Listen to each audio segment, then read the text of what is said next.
And we are digging deeper into the mind of Elliot Rodger. He left behind a more than 100-page manifesto, along with a number of threatening YouTube videos.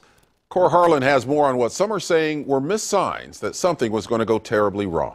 Well, Ken, our Portland expert on the mindset of a mass shooter, says there are often signs of potential danger long before a violent outburst happens. And he says this case seems to be no different.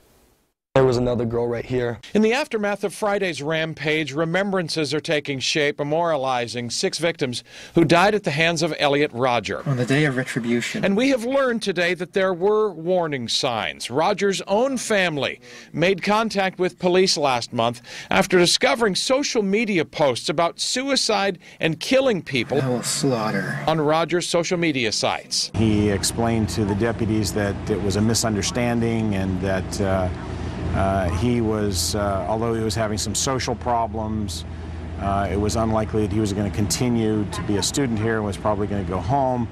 And he was able to convince them that he was not, at that point, a danger to himself or anyone else. It sounds like there were numerous warning signs that were, clearly not heeded enough. Portland criminal psychologist Frank Calistro describes this attack on college students as very Columbine-like.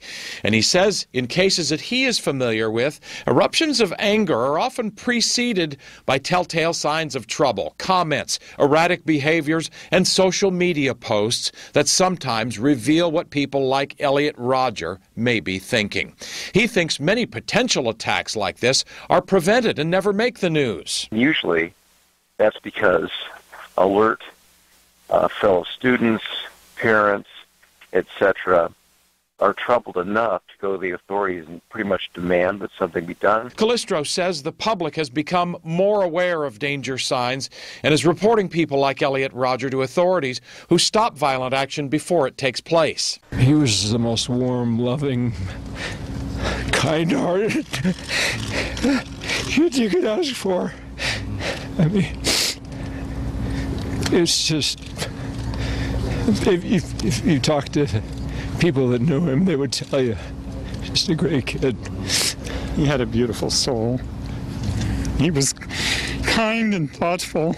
But as the father of one of Friday night's shooting victims reminds us, there's still work to do. Still a need to report social media threats of any nature to stop more of the senseless killing that has befallen Santa Barbara, California this Memorial Day weekend. Now, we have an update on that. Well, I should say to you, first of all, though, that the bottom line on all of this, according to Calistro that we talked with today, is that if you see anybody having some of these signs, some social media suggestions that they may be thinking about violence, you should call police and demand that they do something about it in an effort to prevent the tragedy you're seeing unfold in California tonight. Ken?